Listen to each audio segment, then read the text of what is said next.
بسم اللہ الرحمن الرحیم۔ آج سورہ نور کی آیت نمبر 58 سے آگے لفظی ترجمہ اور اس کا مفہوم بیان کریں گے۔ اعوذ باللہ من الشیطان الرجیم۔ یا ایہا الذین آمنوا لیستأذنکم الذین ملکت ایمانکم والذین لم یبلغوا الحلم منکم ثلاث مرات من قبل صلاة الفجر وحين تضعون ثيابكم من الظهيرة ومن بعد صلاة العشاء ثلاث عورات لكم ليس عليكم ولا عليهم جناح بعدهن طوافون عليكم بعضكم على بعض كذلك يبين الله لكم الآيات والله عليم حكيم۔ یا ایہا الذین، اے وہ لوگ جو آمنو ایمان لائے ہو، لیستأذنکم چاہیے کہ اجازت طلب کرے تم سے، الذین وہ جو ملکت مالک ہوئے، ایمانکم تمہارے دائیں ہاتھ، والذین اور وہ جو لم یبلغ الحلم جو نہیں پہنچے بلوغت کو، منکم تم میں سے، ثلاث مرات تین بار، من قبل صلاة الفجر نماز فجر سے پہلے، وحین اور جس وقت، تضعون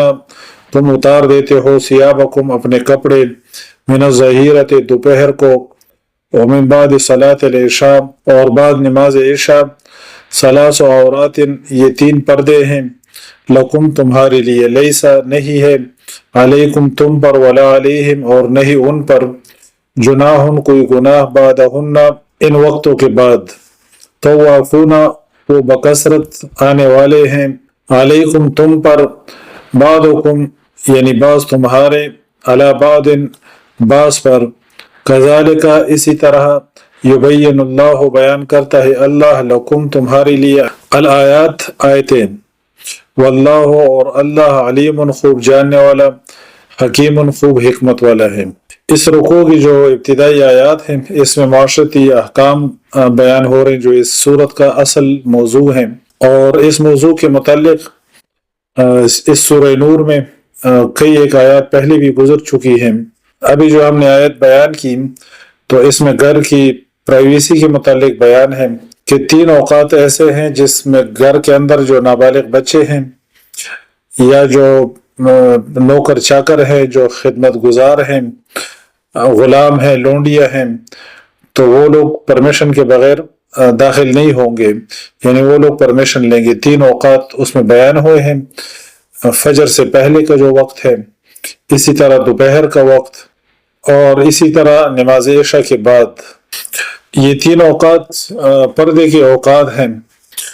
اور اس کے علاوہ جو اوقات ہیں تو ان میں پرمیشن لینے کی ضرورت نہیں۔ اللہ تعالیٰ فرماتے ہیں کہ ان اوقات کے علاوہ نہ تم پر کوئی گناہ ہے اور نہ ہی ان پر کوئی گناہ ہے، یعنی جو چھوٹے بچے ہیں ان کو بھی کمروں وغیرہ میں داخل ہونے کی پرمیشن لینے کی ضرورت نہیں ان تین اوقات کے علاوہ۔ اور اسی طرح اگر غلام ہے، لونڈیا ہے، دوسرے خدمت گزار ہیں تو ان کو بھی پرمیشن لینے کی اجازت نہیں ان تین اوقات کے علاوہ، لیکن ان تین اوقات میں پرمیشن کے بغیر داخل ہونے کی اجازت نہیں۔ وَإِذَا اور جب بَلَغَ الْأَطْفَالُ پہنچ جائے بچے، منکم تم میں سے، الحلم بلوغت کو، فَلْيَسْتَأْذِنُوا تو چاہیے کہ وہ اجازت طلب کرے، كَمَا اسْتَأْذَنَ جس طرح اجازت لیتے تھے، الَّذِينَ وہ لوگ جو من قبلہم ان سے پہلے تھے، كَذَلِكَ اسی طرح، يُبَيِّنُ اللَّهُ اللہ تعالیٰ بیان کرتا ہے، لکم تمہارے لیے، آیاتہ اپنی آیتیں، واللہ اور اللہ، علیم خوب جاننے والا، حکیم خوب حکمت والا ہے۔ اس سے پہلی آیت میں نابالغ بچوں کا ذکر تھا کہ جو نابالغ بچے ہیں وہ ان تین اوقات میں جن کا بیان ہوا اس میں پرمیشن لیں گے، اور اس آیت میں ان بچوں کا تذکرہ ہے جو بالغ ہو جائیں۔ تو جب بچے بالغ ہو جائیں ان کا حکم جو ہے نا وہ پھر مردوں کی طرح ہے، جس طرح مرد جو ہے وہ ہر وقت پرمیشن لیں گے، اسی طرح جو بالغ بچے ہیں وہ بھی ہر وقت پرمیشن لیں گے، یعنی ان 3 اوقات میں بھی پرمیشن لیں گے اور اس کے علاوہ جو دوسرے اوقات ہیں ان میں بھی پرمیشن لیں گے۔ والقواعد اور گھروں میں بیٹھ رہنے والی، من النساء عورتیں، اللاتی وہ جو لا یرجونا نہیں امید رکھتی، نکاح نکاح کی، فلیسا تو نہیں، علیہن ان پر، جناح کوئی گناہ، ان یضعنا یہ کہ وہ اتار دے، ثیابہن اپنے کپڑے، غیر متبرجات جبکہ نہ ہو وہ ظاہر کرنے والی، بزینت اپنی زینت، وان اور یہ کہ یستعففن وہ بچے، خیر یہ بہتر ہے، لہن ان کے لیے، واللہ اور اللہ، سمیع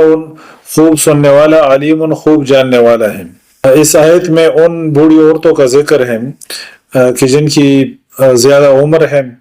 اور ان کی نکاح کی جو ہے نا کوئی امید نہیں اور نکاح کی ان کی خواہش نہیں، تو ان کو اجازت ہے کہ اگر وہ کسی ٹائم پہ یعنی اپنے کپڑے ہٹاتی ہیں جو حجاب کا کپڑا ہے، وہ اگر کسی ٹائم پہ ہٹاتی ہیں بشرطے کہ وہ زینت کو ظاہر کرنے والی نہ ہو اور وہ فیشن کرنے والی عورت نہ ہو،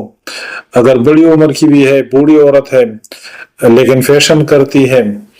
تو پھر اس کو بھی وہ ظاہر نہیں کر سکتی، لیکن اگر وہ فیشن نہیں کرتی تو جو حجاب کا کپڑا ہے اس کو وہ کسی ٹائم پہ جو ہے نا وہ ہٹا سکتی ہے۔ لیکن اللہ تعالیٰ فرماتے ہیں کہ اگر اس سے بھی وہ اپنے آپ کو بچا لے تو یہ زیادہ بہتر ہے کہ بوڑھی عورت ہے لیکن پھر بھی اگر وہ حجاب کو اس طرح برقرار رکھتی ہے تو یہ اس کے لیے بہتر ہے، لیکن اگر زینت کا اظہار نہ کرنے والی ہو تو اس کو پھر اجازت ہے، یعنی حجاب کا کپڑا اتارنے کی۔ دوسری بات یہ کہ اس میں یعنی صرف حجاب کا جو کپڑا ہے بوڑھی عورتوں کے لیے اس کی اجازت ہے، یعنی اس سے مراد ستر نہیں ہے، جو ستر ہے وہ تو ہر وقت چھپا کے رکھنا ہوتا ہے، مردوں کے لیے ناف سے لے کے گھٹنوں تک اور عورتوں کا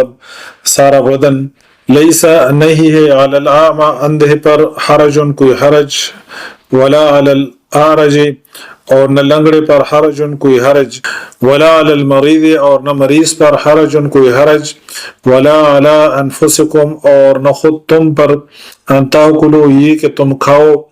من بیوتکم اپنے گھروں سے، او بیوت آبائکم یا اپنے باپ دادوں کے گھروں سے، او بیوت امہاتکم یا اپنی ماؤں کے گھروں سے، او بیوت اخوانکم یا اپنے بھائیوں کے گھروں سے، او بیوت اخواتکم یا اپنی بہنوں کے گھروں سے، او بیوت اعمامکم یا اپنے چچاؤں کے گھروں سے، او بیوت عماتکم یا اپنے پھوپھیوں کے گھروں سے، او بیوت اخوالکم یا اپنے ماموں کے گھروں سے،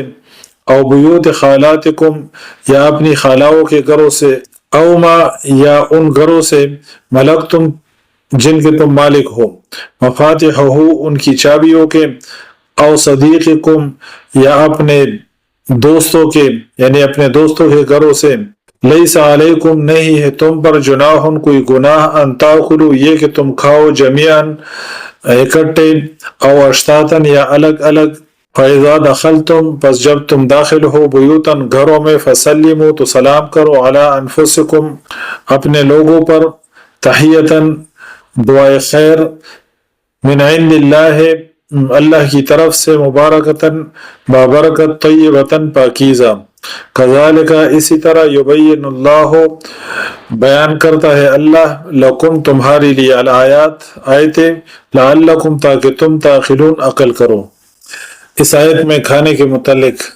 کچھ آداب بیان ہوئے ہیں اور اس میں یہ ہے کہ کھانا آپ مل کے کھا سکتے ہیں اور الگ الگ بھی کھا سکتے ہیں، تو یہاں پر کھانے کے متعلق اجازت دی گئی کہ فلاں فلاں گھروں سے، یعنی 8 جو قریبی رشتہ دار ہیں وہ اس کے اندر بیان ہوئے کہ ان کے گھروں سے آپ کھا سکتے ہیں۔ اسی طرح اس آیت میں جو لنگڑے کا تذکرہ ہے یا مریض کا تذکرہ ہے، ان کی بھی مختلف توجیحات بیان ہوئی ہیں،